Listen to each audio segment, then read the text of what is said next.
सावन का महीना आ चुका था। माता पार्वती भगवान शिव से पिछले कुछ दिनों से झूला झूलने के लिए कह रही थी, पर शिव जी अपनी तपस्या में लीन थे, इसलिए उस समय उन्होंने उनकी बातों पर ध्यान नहीं दिया। इससे माता पार्वती नाराज हो गई और उन्होंने शिव जी से बात करनी बंद कर दी। पार्वती, आज खाने में क्या बनाया है? बहुत भूख लगी है। मैंने आज कुछ नहीं बनाया, मेरा आज उपवास है, इसलिए आज अपना भी उपवास समझिए। आज कुछ नहीं बनाऊंगी, मुझे दूसरे काम भी करने हैं, मैं जा रही हूँ। क्या हुआ पार्वती, क्या तुम हमसे नाराज हो? आपसे नाराज होने का क्या ही फायदा, आप कुछ करते तो हो नहीं। मेरी बातों पर तो आपने आज तक कभी ध्यान दिया ही नहीं, मैं तो बस बोलती रहती हूँ। पति अपनी पत्नी के लिए कितना कुछ करते हैं, एक मैं हूँ जो आप मेरे लिए कुछ भी नहीं करते। कुछ बोलती हूँ तो भूल जाते हो। तुमने मुझे कुछ कहा था और मैं भूल गया। अरे सुनो तो पार्वती, कहाँ जा रही हो? कहीं नहीं जा रही हूँ, कुछ देर विश्राम करूंगी, सोने जा रही हूँ, मेरे सिर में बहुत दर्द है। माता पार्वती कक्ष में विश्राम करने के लिए चली गयी। तभी नंदी भगवान शिव के पास आए। प्रभु, माता आपकी कितनी चिंता करती हैं, हमेशा आपका ख्याल रखती हैं, आपकी हर इच्छा को पूरा करने की पूरी चेष्टा करती हैं। पर मैं कुछ दिनों से देख रहा हूँ माता, शायद माता की नाराजगी इसी कारण है कि आपने उनके लिए सावन का झूला नहीं बनाया। अरे हाँ, पार्वती तो मुझे झूला बनाने के लिए कह रही थी, मैं भूल गया। मैं तपस्या में लीन था, इसलिए मैं पार्वती की बातों पर विशेष ध्यान नहीं दे पाया। पर अब तुम ही बताओ कि मैं क्या करूं? करना क्या है प्रभु? माता पार्वती की इच्छा को पूरा कीजिए, आपको उनके लिए झूला बनाना होगा। तुम ठीक कह रहे हो नंदी, मुझे झूला बनाने की तैयारी करनी होगी। अभी पार्वती सो रही हैं, मैं पार्वती के उठने से पहले ही एक सुंदर झूला तैयार कर दूंगा। इसके पश्चात शिवजी ने अपने सभी गणों को बुलाया और उन्हें झूला बनाने के लिए सामग्री लाने के लिए निर्देश दिया।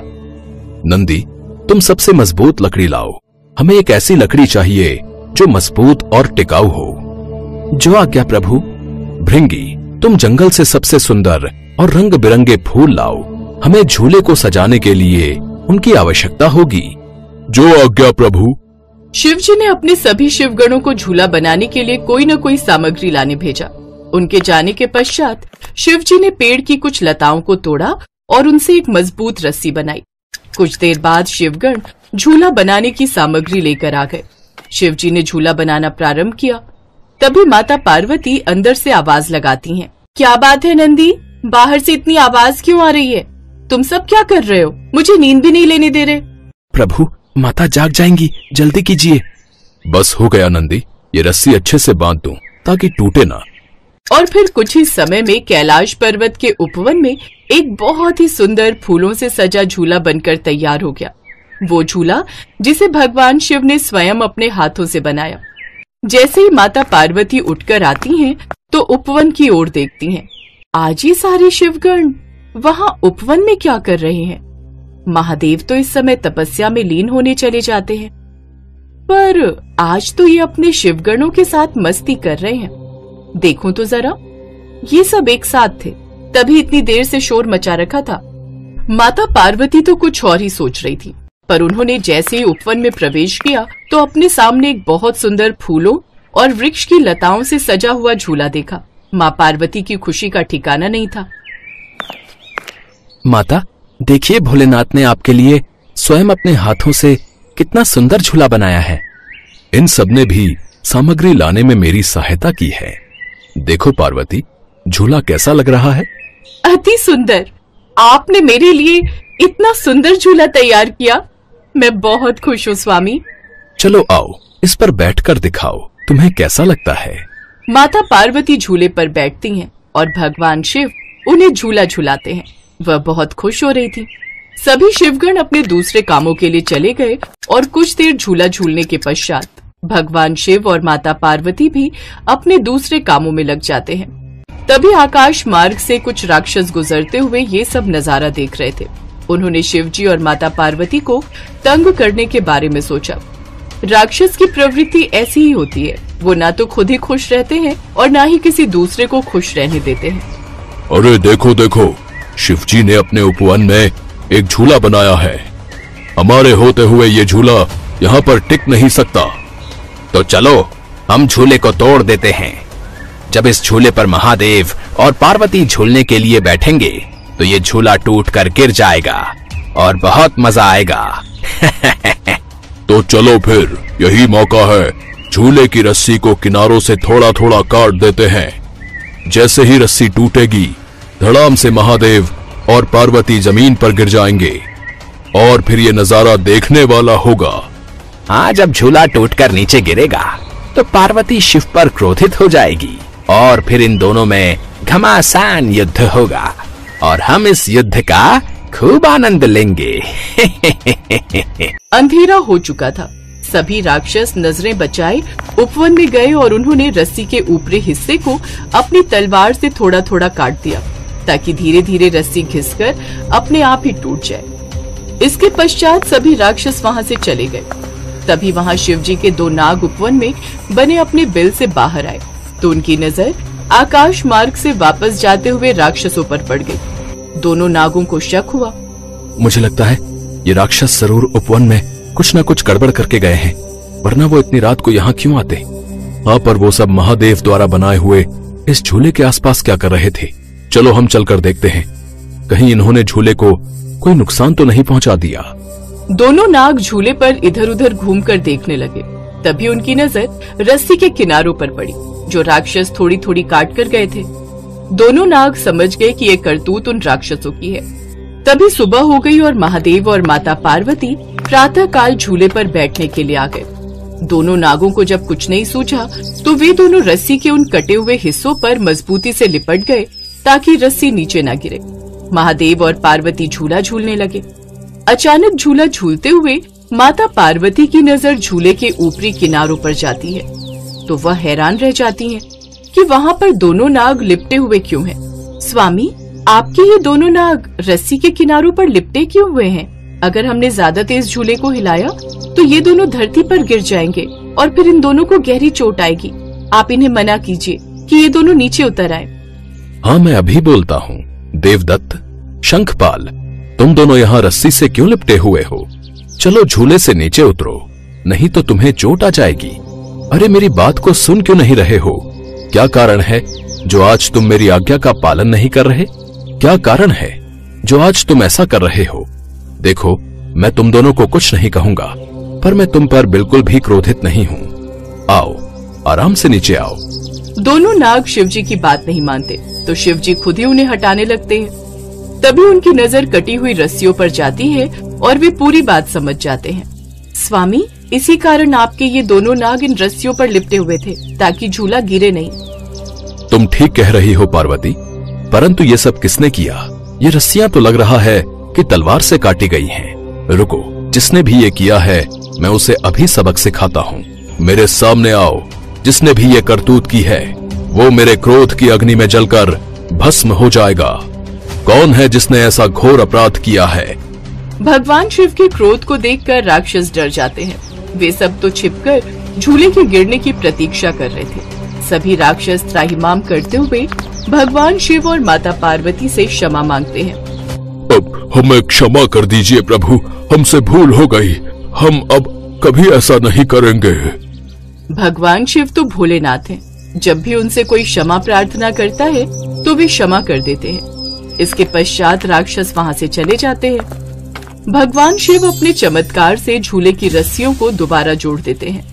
दोनों नाग स्नेह से उनसे लिपट जाते हैं। भगवान शिव भी उन्हें खूब स्नेह देते हैं क्योंकि आज उन दोनों नागों ने अपना सेवक धर्म निभाया था।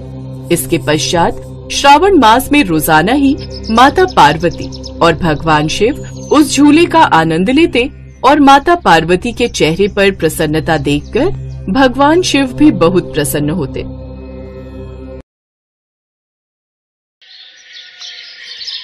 जल्दी आइए प्रभु, जल्दी आइए। क्या हुआ नंदी? प्रभु, अनर्थ हो गया। अनर्थ। अनर्थ? क्या किसी असुर ने फिर से स्वर्ग लोक पर हमला कर दिया? नहीं प्रभु। तो क्या कोई दुष्ट पृथ्वी लोक पर? नहीं प्रभु, नहीं। तो फिर क्या हुआ है? बताओ नंदी। मुसीबत में है। कौन? बताओ, कौन मुसीबत में है? हम प्रभु, हम। क्या व्यर्थ की बातें कर रहे हो नंदी? प्रभु, ब्रह्मा जी आपकी प्रतीक्षा कर रहे हैं। आप शीघ्र चलें। आप अब वही आपको इस भीषण समस्या से अवगत कराएंगे। नंदी की बात सुनकर अब तो भगवान शिव भी परेशान हो गए। वो जल्दी से वहाँ गए जहाँ ब्रह्मा जी परेशान बैठे थे। प्रणाम ब्रह्मा जी, कहिए कैसे आना हुआ? महादेव को प्रणाम है, बड़ी विपत्ति आन पड़ी है प्रभु। विपत्ति? वो भी आप पर? नाम बताइए उसका, जिसने आपको यहाँ मेरे पास आने पर विवश कर दिया। महादेव, वो आपकी पत्नी देवी पार्वती हैं। पार्वती? उन्होंने क्या किया? उन्होंने कुछ नहीं किया, अपितु आपने किया है प्रभु। पर हमने क्या किया? आपसे अनजाने में बहुत बड़ा अनर्थ हो गया भोले भंडारी। पर क्या किया है मैंने, ये तो बताइए। आपने देवी पार्वती को रुष्ट कर दिया है प्रभु। कल शिवरात्रि का त्योहार था। पृथ्वी लोक पर आपने हर एक भक्त की मनोकामना पूर्ण की, किंतु आप अपनी ही पत्नी देवी पार्वती को ही भूल गए। उन्होंने भी कल शिवरात्रि के अवसर पर आपके लिए व्रत रखा था और कल आप उनके पास आए ही नहीं। संपूर्ण संसार के भक्तों की पुकार तो आपने सुन ली प्रभु, किंतु देवी पार्वती वो आपकी प्रतीक्षा ही करती रह गईं।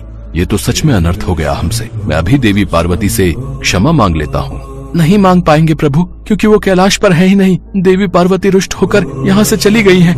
लगता है इस बार देवी पार्वती को मनाना कठिन होगा। मैं अभी पता लगाता हूँ कि वो कहाँ हैं और फिर मैं उनके पास जाकर उनसे क्षमा याचना करूँगा।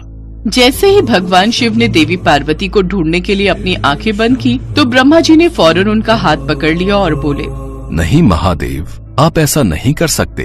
देवी पार्वती मेरे पास आई थी, उन्होंने ही मुझे अपने रुष्ट होने का कारण बताया। साथ ही उन्होंने मुझसे आग्रह भी किया कि मैं उन्हें ढूंढने के लिए आपको आपकी शक्तियों का प्रयोग न करने दूं। देवी पार्वती की इच्छा है कि आप उन्हें एक सामान्य मानव की तरह ढूंढें और उन्हें ढूंढकर उनकी पसंद की वस्तु भेंट में दें। उसके पश्चात ही वो कैलाश वापस आएंगी। है? किंतु ये कैसे संभव होगा प्रभु? हमारे लिए कुछ असंभव नहीं है नंदी। यदि देवी पार्वती की यही इच्छा है तो ऐसा ही होगा। चलो हमारे साथ नंदी।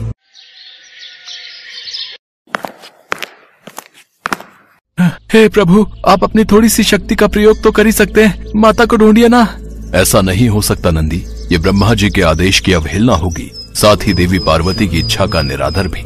हमें देवी पार्वती को ऐसे ही ढूंढना होगा। कृपा करो मुझ बैल पर प्रभु। चलते चलते 3-4 किलो वजन कम हो गया मेरा। 2 दिनों से ऐसे ही माता पार्वती को ढूंढ रहे हैं। अगर ऐसे ही चलते रहे तो मैं बैल से बकरी बन जाऊंगा प्रभु, दया कीजिए। अगर ऐसी बात है तो बुद्धि लगाओ नंदी। देवी पार्वती कहाँ जा सकती हैं? मैं समझ गया प्रभु, हो ना हो वो पर्वतों पर अपने पिता के पास गई होंगी। तुम सच में बैल बुद्धि हो नंदी।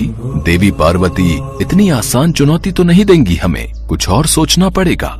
नंदी आओ चलें। मुझे ज्ञात है देवी पार्वती कहाँ मिलेंगी। है? ये तो आपका ही मंदिर है प्रभु, कितना भव्य और विशाल है। पर यहाँ क्या आप स्वयं से सहायता मांगने आए हैं? नहीं नंदी, देवी पार्वती चाहे कितनी भी रुष्ट हो जाएं, पर वो मेरी पत्नी है, साथ ही मेरी परम भक्त भी। मुझे पूर्ण विश्वास है कि वो हमें यही मिलेंगी। बस अब इन नारियों में मुझे देवी पार्वती को पहचानना है। पर यहाँ पर तो हर नारी घूंघट में है महादेव। अब माता पार्वती को पहचानेंगे कैसे? वो मुझे पता है, पर क्या तुम्हें पता है कि देवी पार्वती को सबसे प्रिय वस्तु क्या है? नहीं महादेव।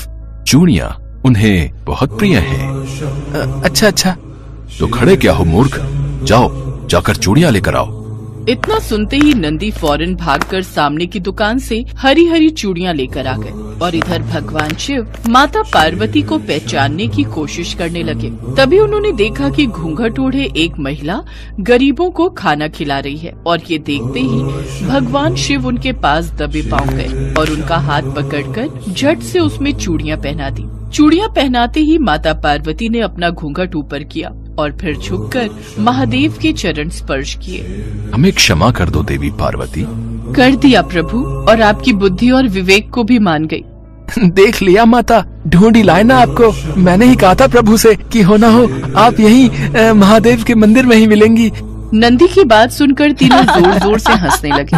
उसके बाद नंदी पर सवार होकर भगवान शिव और देवी पार्वती कैलाश की तरफ चल दिए। लेकिन माता पार्वती की नजरें तो बस अपनी कलाइयों पर ही टिकी थी, जिन पर महादेव की भेंट की हुई चूड़ियाँ खूब जच रही थी।